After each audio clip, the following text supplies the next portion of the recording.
দৌড়চ্ছে, police দৌড়চ্ছে, mob দৌড়চ্ছে, সব মিলিয়ে police জনতার মধ্যে কার্যত রণক্ষেত্রের আকার ধারণ করেছে পরিস্থিতি। সব মিলে এই মুহূর্তে দেখতে পাচ্ছি এই ছবি, একেবারে পুলিশ দৌড়চ্ছে, অন্যদিকে জনতা, উত্তেজিত জনতা তারা দৌড়চ্ছেন। সব মিলিয়ে পরিস্থিতি কিন্তু এখনো উত্তপ্ত।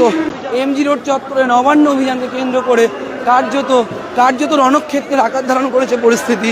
সব মিলিয়ে দেখতে পাচ্ছি পুলিশ রয়েছে। रूपेश सर, अभी तो स्थिति कैसा है? এই মুহূর্তে দেখতে পাচ্ছি উচ্চপদস্থ আধিকারিকরা তারা এগিয়ে যাচ্ছেন মব হাঁটানোর জন্য। যে মব অর্থাৎ যে উত্তেজিত জনতা বিভিন্ন পকেটে, এমজি রোডের বিভিন্ন পকেট, বিভিন্ন মোড়ে দাঁড়িয়েছিল, সেই উত্তেজিত জনতাকে হাঁটাতে কিন্তু কার্যত বেগ পেতে হচ্ছে কলকাতা পুলিশ বাহিনীকে। অর্থাৎ বারবার করে দেখা যাচ্ছে তারা বিভিন্ন এলাকায় এগোচ্ছেন, এগিয়ে রাস্তা ফাঁকা করার চেষ্টা করছেন। আবার দেখা যাচ্ছে নবান্ন অভিযানকে কেন্দ্র করে রাস্তা রীতিমতো আবার অবরুদ্ধ হয়ে পড়ছে। সব মিলিয়ে এমজি রোড চত্বর এই মুহূর্তে রণক্ষেত্র আকার ধারণ করেছে। আমরা দেখাচ্ছি সেই ছবি, সরাসরি দেখাচ্ছি সেই ছবি।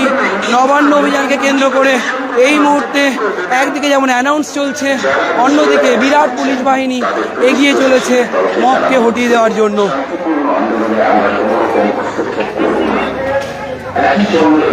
নবান্ন অভিযানকে কেন্দ্র করে যে উত্তপ্ত পরিস্থিতি তৈরি হয় কলকাতার এমজি রোড চত্বরে, সেই পরিস্থিতি কিন্তু ইতিমধ্যেই দেখতে পাচ্ছি আমরা।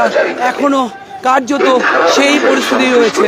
দেখতে পাচ্ছি পুলিশ বাহিনী মোতায়েন করা হয়েছে, ডিসি রয়েছেন, ডিসি একদিকে পুলিশ দৌড়চ্ছে, মব দৌড়চ্ছে, সব মিলিয়ে পুলিশ জনতার মধ্যে কার্যত রণক্ষেত্রের আকার ধারণ করেছে পরিস্থিতি। সব মিলে এই মুহূর্তে দেখতে পাচ্ছি এই ছবি, একেবারে পুলিশ দৌড়চ্ছে, অন্যদিকে জনতা, উত্তেজিত জনতা তারা দৌড়চ্ছেন। সব মিলে পরিস্থিতি কিন্তু এখনো উত্তপ্ত।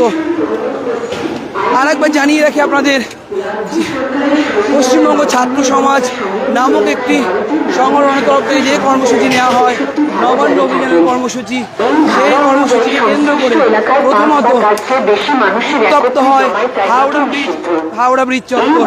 আমরা সঠিক বলতে পারবো না কতক্ষণ চলছে, কিন্তু যে কোনো রকম পরিস্থিতির জন্য কিন্তু কলকাতা পুলিশ প্রস্তুত। আবার আসছে, যাচ্ছে, এটা বলা খুব মুশকিল। যা হচ্ছে, যা সকাল থেকে ঘটছে আপনাদের সামনে হয়েছে, আমার থেকে ভালো এটা আপনারা বিবেচনা করে আমাকে বলতে পারেন। অর্থাৎ